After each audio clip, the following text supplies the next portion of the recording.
All right, today I'm going to be showing you how to format your National History Day paper.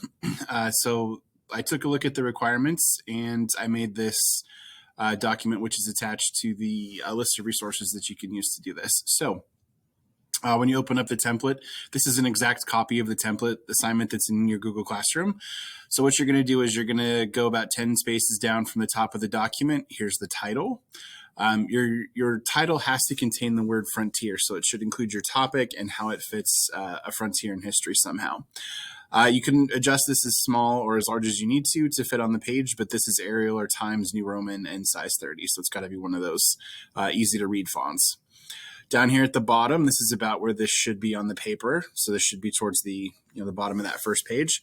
You need to include your name, the social studies, either your pathway or your period, depending on what part of the day you have me, and then my name, and then the word count of the assignment. And that includes everything from the introduction to the conclusion. So your title page, your appendix, and your bibliography do not count towards your word count. So if you're trying to include those, that's not going to work.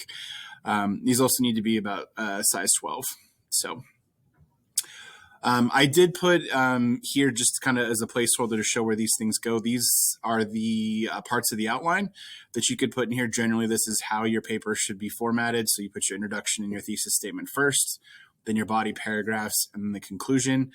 Your paper does need to be double spaced. That's easier for me to look at and give feedback. And it all has to be aligned to the left, including the headlines. Sometimes people have this weird thing, they want to center text or center a headline, and it just kind of messes things up. So let's just keep it to the left. If you're using footnotes, you probably know if you are. If you're not and you're curious, I can help you. But those should be in Arial or Times New Roman font and size 9 as well. Your appendix comes after the paper is concluded. So this end page here would be your conclusion, and then the next is the appendix. So your appendix should contain anywhere from, this says 3 to 5, but I think it's 3 to 8 for some of you. So check your assignment instructions. It's going to vary a little bit for everyone.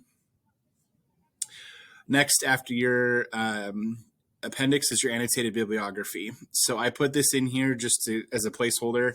You will need to delete what's in the parentheses here. Some people don't, they leave it in there, and that's kind of strange. So they do need to be sorted by primary and secondary categories.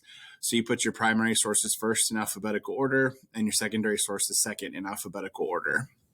And that might be several pages. You also have to put annotations, and I'll show you what those look like in a second. But these also need to be in here by alphabetical, and then all of this is your paper. So you're probably going to be looking at something that's several pages long by the time you're done. So if you have any questions about this, please send me an email.